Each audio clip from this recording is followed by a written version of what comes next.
یعنی اسلام چاہتا ہے اے معاشرے کے امیروں جو غریب لوگ ہیں ان کو اوپر اٹھاؤ، جو معاشرے کے غریب لوگ ہیں ان کو اوپر اٹھاؤ۔ بتاؤ آج غیر قوم ان باتوں کو اپنا رہی ہے، اور آج ہمارا اسلام، اس لیے کہ ہم لا علمی ہیں، بہت سے ایسے لوگوں کی زکوٰۃ ہی نکالتے۔ اللہ اکبر۔ دیکھیے ایک سالبہ کا واقعہ بیان کرتا ہوں میں۔ سالبہ کون؟ حضور کے دور کا وہ نمازی جو زیادہ تر مسجد میں ہی رہتا تھا۔ لوگ اسے کیا کہتے تھے؟ مسجد کا کبوتر کہتے تھے۔ مسجد کا کبوتر کہتے تھے کہ بھئی کبوتر ہے یہ۔ کبوتر کیا ہوتا ہے؟ کبھی میناروں میں، کبھی مسجدوں میں میناروں میں رہتا ہے، ایک چکر لگاتے تو اس کو مسجد کا کبوتر کہتے تھے۔ تو سالبہ جو بہت ہی غریب تھا، حالانکہ دل میں نفاق رہتا تھا، یعنی ڈپلیکیٹ مسلمان تھا اس دور کا، تو وہ دل میں نفاق رکھتا تھا اور کہنے لگا کہ اب وہ حضور کو جانتا کہ حضور اگر دعا کر دے تو ان کی دعا قبول ہوتی ہے۔ حضور کی بارگاہ میں گیا، فرمایا آقا صلی اللہ علیہ وسلم آپ میرے لیے دعا کر دیجئے کہ میں مالدار ہو جاؤں۔ کہا کہ بھائی تیرے لیے غریبی بہتر ہے۔ کیا کہا؟ تیرے لیے، سب کے لیے نہیں، کہا کہ تیرے لیے غریبی بہتر ہے، اس لیے کہ میرے حضور جانتے ہیں کون کیسا ہے۔ کہا کہ تیرے لیے غریبی بہتر ہے۔ اس نے کہا کہ نہیں نہیں، میں بھی مالدار ہونا چاہتا ہوں، جیسے لوگ پیسہ لٹاتے، صدیق اکبر لٹاتے، یہ لوگ کیسے۔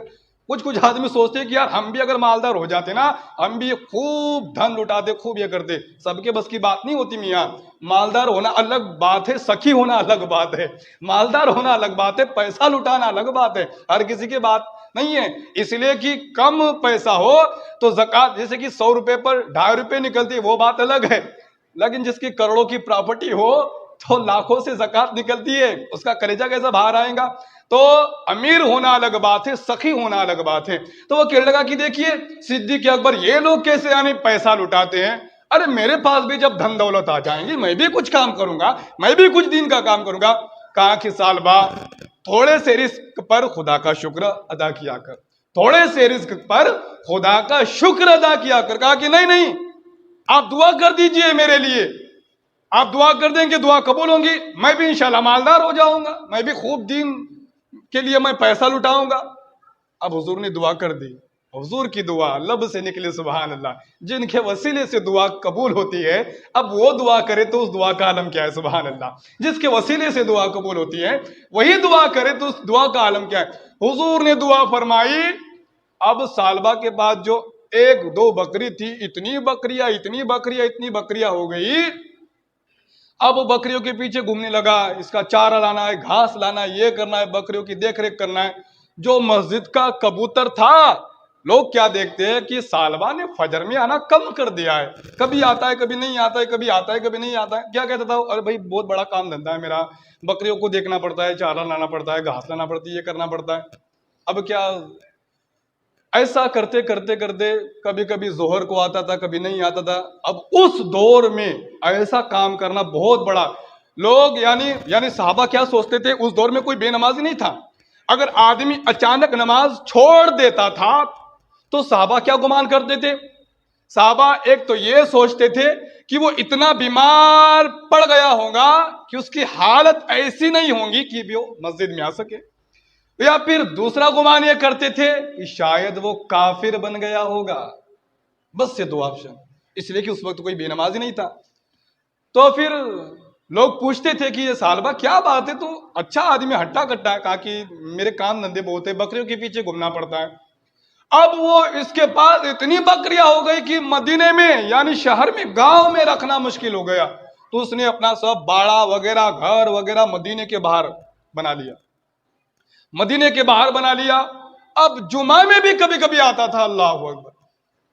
دیکھو جسے مسجد کا کبوتر کہا جاتا تھا، مسجد کا کبوتر کہا جاتا، اب وہ جمعہ میں بھی کبھی کبھی آ رہا ہے۔ جب زکوٰۃ کا حکم نازل ہوا، وَآتُوا الزَّکَاۃَ، زکوٰۃ ادا کرو، حضور اکرم صلی اللہ علیہ وسلم نے اپنے چند صحابہ کو بلایا، اے میرے صحابہ، اب جو معاشرے کے جو مالدار لوگ ہیں ان کے پاس جا کر ان سے کہو کہ تمہاری 2.5% زکوٰۃ نکالے۔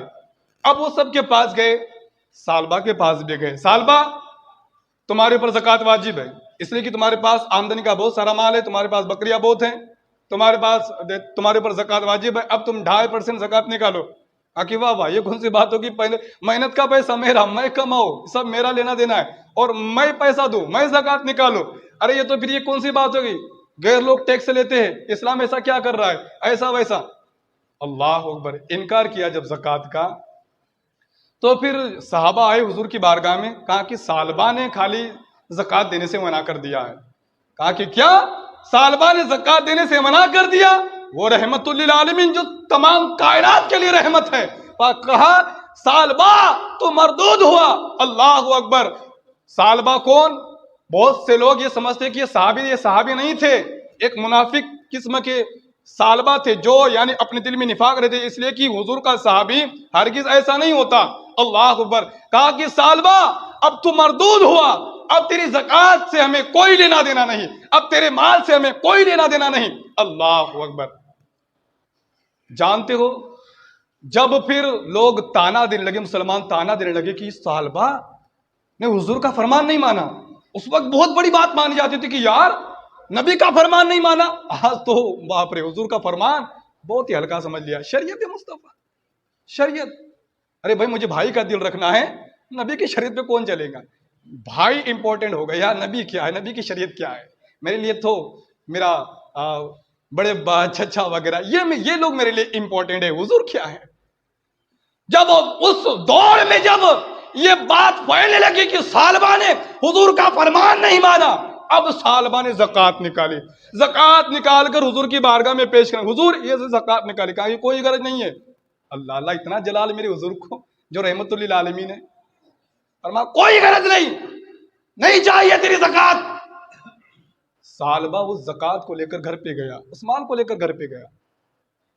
جب حضور کے وصال ظاہری کے بعد، یعنی حضور کے پردہ فرمانے کے بعد صدیق اکبر کا دور آیا، صدیق اکبر کا دور آیا، اور کچھ لوگ یعنی جب حضور کا جب وصال ظاہری ہوا تو لوگ الگ الگ گمان کرنے لگے کہ اب حضور تو نہیں رہے، پھر اسلام کا کیا ہوا، ایسا ویسا، پھر کیا نماز. صدیق اکبر نے پھر لوگوں کو سنبھالا، آپ خلیفہ بنے. اور پھر کچھ لوگ زکوٰۃ کے بارے میں بھی مسئلے نکالنے لگا کہ نہیں، جو لوگ حضور کے دور میں زکوٰۃ دیتے تھے، اگر انہوں نے زکوٰۃ نہیں دی تو میں ان کے ساتھ جنگ کروں گا. اس کا اعلان حضرت صدیق اکبر کا. جو حضور کے دور میں زکوٰۃ نکالتے تھے، اگر انہوں نے میرے دور میں اگر زکوٰۃ نہیں دی نا تو میں جبرن وصولی کروں گا، زبردستی زکوٰۃ لوں گا، ورنہ میں ان کے ساتھ جنگ کروں گا. اب ثعلبہ نے سوچا کہ ہاں صدیق اکبر کا دور ہے، پھر جب وہ یہ کہہ رہے تو پھر میری زکوٰۃ تو پھر قبول ہو جائیں گی. اب ثعلبہ پہنچا اپنی زکوٰۃ دے کر، کہا کہ حضور صدیق اکبر یہ میری زکوٰۃ کا مال ہے.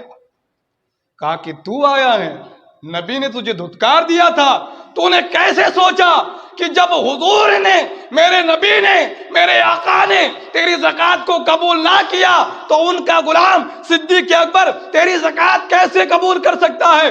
ارے یہ میرا اعلان اوروں کے لیے تھا، تیرے لیے نہیں ہے، تیری زکوٰۃ مجھے منظور نہیں، چلا جا یہاں سے.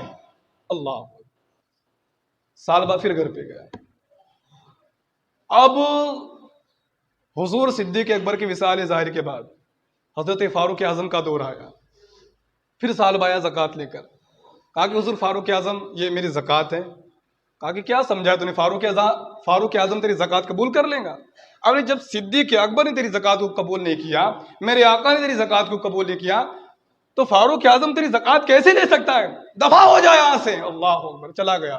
حضرت عثمان غنی کا دور آیا، نہیں لی زکوٰۃ. کہا کہ جب حضرت صدیق اکبر نے، حضرت فاروق اعظم نے، حضور اکرم صلی اللہ تعالی وسلم نے زکوٰۃ نہیں لی تو میں کیسے لے سکتا ہوں؟ ذرا غور فرمائیے. جو مدینے کا کبوتر ہے اس کی بات چالو ہے، اس کی بات ہو رہی ہے، جو مدینے کا کبوتر کہا جاتا تھا. اب بے نمازی بھی ہو گیا، اب اس کی زکوٰۃ بھی نہیں لی جا رہی ہے. اب مکان کہاں بنایا تھا اس نے؟ مدینے کے باہر. بکریاں بہت تھی، مدینے کے باہر مکان بنایا تھا. حالت اتنی خراب ہو جاتی ہے، بہت بیمار ہو جاتا ہے. اب مدینے کے باہر مکان تھا، اس وقت تو کوئی گاڑی موٹر سائیکل وغیرہ نہیں تھی کہ لوگ جائیں گے. اب اگر کوئی یعنی کوئی مقصد ہوتا تھا تو پھر لوگ سفر کرتے تھے. اب اس کے پاس کون جائیں گا؟ اور پہلی بات تو زکوٰۃ کا منکر وغیرہ، تو لوگ اس کا بائیکاٹ کرنے لگ گئے تھے. بیمار ہو گیا تو کوئی دیکھنے والا نہیں، بیمار ہو گیا کوئی دیکھنے والا نہیں. اللہ اکبر. حال تو یہ ہوا جب مر گیا تو نماز جنازہ پڑھانے والا کوئی نہیں، دفنانے والا کوئی نہیں. اس کی میت چیل و کووں کی غذا بن